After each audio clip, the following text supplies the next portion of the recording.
Sumainyo ang Panginoon. At sumayo rin. Ang mabuting balita ng Panginoon ayon kay San Marcos. Papuri sa iyo, Panginoon.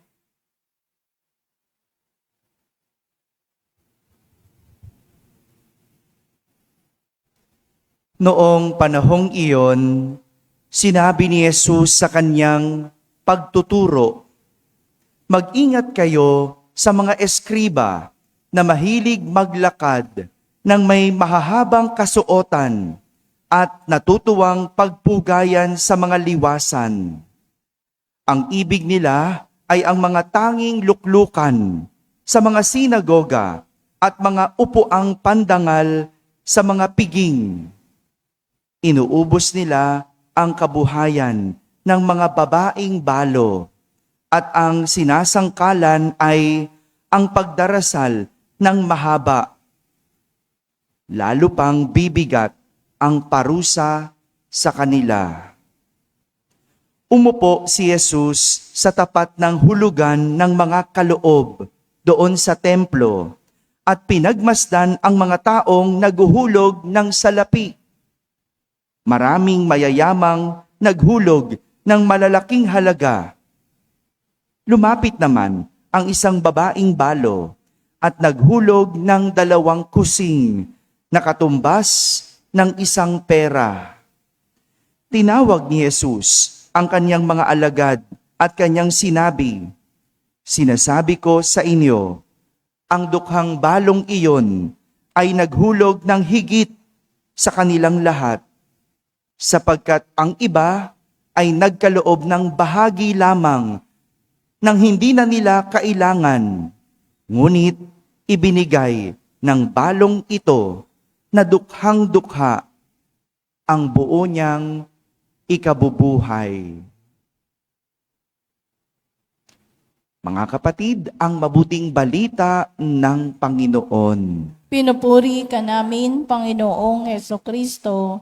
Umupo ang lahat at makinig sa Tunay na pagbibigay ang aral na mapupulot natin sa ating mga pagbasa sa araw na ito.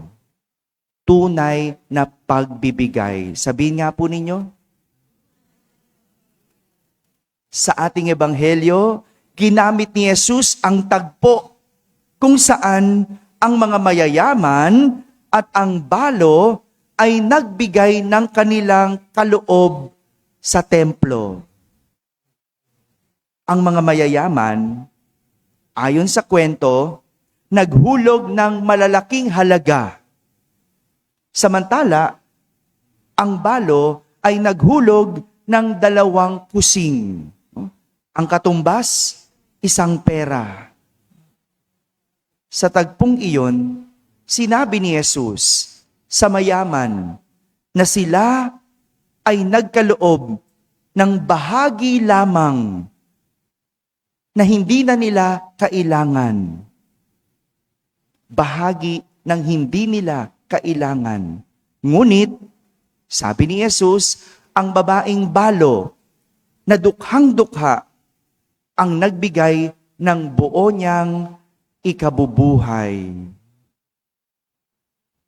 Marami sa atin ang maaring tamaan sa turo at pangaral ni Jesus tungkol sa pagbibigay. Madalas, ang ating ibinibigay ay bahagi lamang ng mga hindi natin kailangan. Gaano man yan kalaki, gaano man yan karangya, bahagi lang yan ng hindi natin kailangan. Magmula sa material hanggang sa pananalapi. Maaring sa ating oras at ating lakas. Dito nasusukat kung ito ba ay mula sa bahagi ng hindi na natin kailangan. Paano ba tayo magbigay? Yun ang magandang tignan. Paano tayo magbigay? Hindi lang naman yan material. No? Sabi ko nga, maging sa oras. Hindi ko na kailangan to. Wala naman akong ginagawa sa bahay, sisimba na lang ako. 'Di ba? Wala pa namang sugal ngayon, maaga pa. Sisimba muna ako, dadasal ako, sana manalo ako. Pero, maghapon sa sugalan, o di ba? Sa simbahan, kapiranggot. Kapag way activity, ay wala sa simbahan. Misa lang talaga. Kapag may meeting, ay wala. Pero kapag nandoon sa lamay, dahil may sugalan, kahit magdamag. Hindi ba? Hello. Hindi kayo umiimik. Talagang ganun eh. Nasusubok tayo. Pag tayo'y nagbibigay, ito ba ay bahagi lang ng mga hindi mo na kailangan o mula ito sa buo mong ikabubuhay? Dito natin hahangaan ang balo.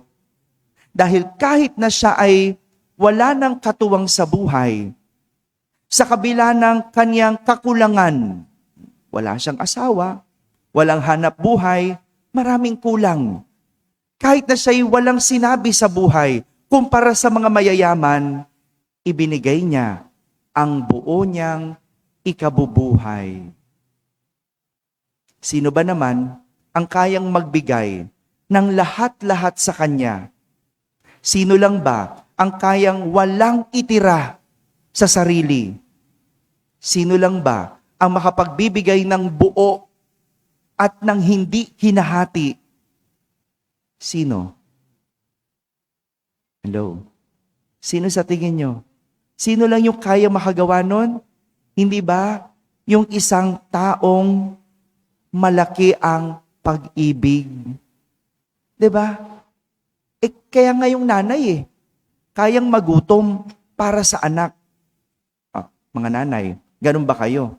O mas una ka pang busog? O mas una pa yung lipstick mo kaysa sa school supplies ng anak mo? O mas nauna ka pa nagpagupit as yung anak mo hindi mapaliguan? Hello? Ay walang pag-ibig doon. Pero yung nanay na kayang unahin ng anak, hindi natin kinu-question. Bakit? Kasi may pag-ibig.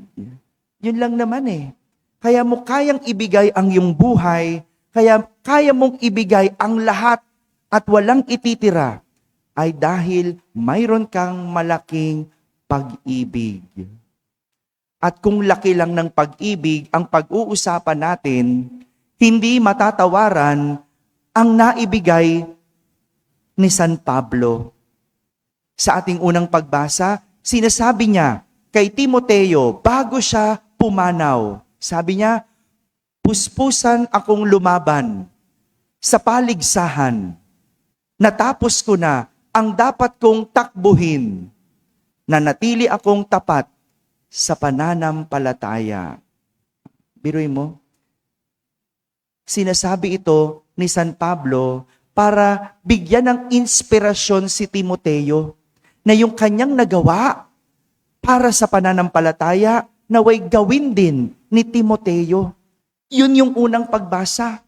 Iniisa-isa niya yung kanyang nagawa para sa ganon, maging inspirasyon siya ni Timoteo. Hanggang sa huli, ibinigay ni San Pablo hindi lang ang kanyang lakas, hindi lang ang kanyang karunungan, kundi maging ang kaisa-isa niyang buhay. Kaisa-isang buhay. Magandang bigyan ng diin yon. Yung iisa lang ang buhay. Para mapaalalahanan tayo na sa buhay, isa lang naman talaga. Kaya kung may ibibigay tayo, ibigay na ng buo. Kung magmamahal tayo, wag na nating hatiin o unti-untiin. 'Di ba uso yung ganyan, 'di ba? Pag na heartbroken, kasi hindi ka nagtira sa sarili. Paano 'yun? Pwede bang hatiin ang pagmamahal? Parang monay o kalahati lang yung kalahati pagkasal na tayo. Ganun ba 'yon? 'Di ba? Pag nagmahal tayo, buo. Father, paano naman pag nasaktan, wasak? Ganun talaga Nagmahal ka Hindi pwedeng kalahati. Kung mahal mo, buo. Kaya kung mahal mo rin ang sarili mo, hindi pwedeng mula lang sa kalahati. Mula lang sa tinira. Hindi, kaya mali yun eh. Sino nag-a-advise ng ganon? No? Kasi sa susunod, magtira ka sa sarili. Hindi ganon. Ang pag-ibig dapat buo. Kung mahal mo ang iyong kapwa, buo. Kung mahal mo ang sarili, buo din. Hindi pwedeng hati mula sa buo. Kung meron kang gustong ibigay, ibigay mo ng buo. Kung meron kang gustong gawin, gawin mo na ng husto.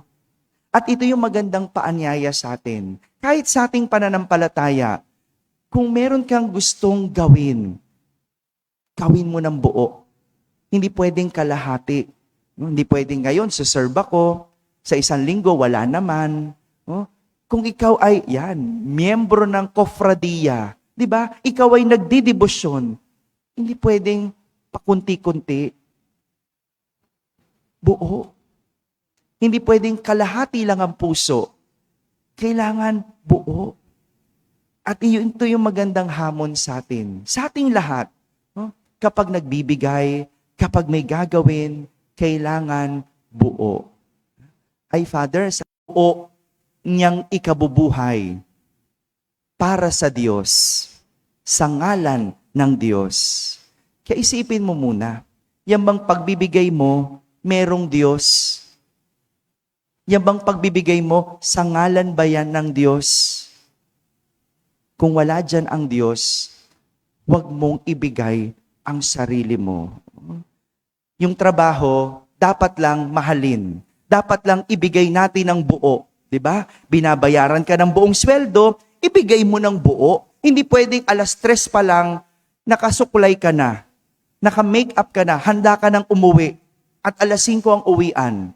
Hindi pwede. Dapat buo. No? Ang trabaho, 8 to 5. Diba? Dapat 9 hours. No? 1 hour lang ang break. No? Ibibigay mo ng buo. Pero yung sinasabi ko, kapag binigay mo ng buo, kailangan nandoon ang Diyos.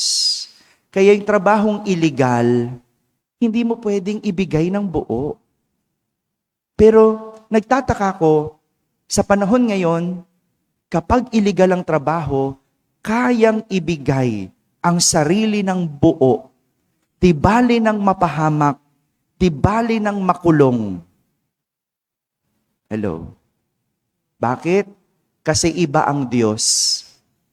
Sinong dinodiyos? Pera. Kaya kahit ibigay ang buhay, tingnan nyo, kahit magsinungaling, gagawin. Bakit? May Diyos. Pera ang Diyos. Di ba? Kahit sa sugalan kaya mong hanggang magdamag. Bakit? May pera doon. Andun ba ang Diyos? Wala. Wala doon. Kaya magandang paanyaya, yung pagbibigay ng buo, pagbibigay ng husto, kailangan andoon ang Diyos. Kapag wala doon ang Diyos, huwag mong ibigay ang buo. Kung may gusto kang gawin, may gusto kang ibigay, ibigay mo ng buo at husto. Dahil ang tunay na pagbibigay, hindi hinahati, hindi tinitingi, kundi buo at husto. Amen? Amen.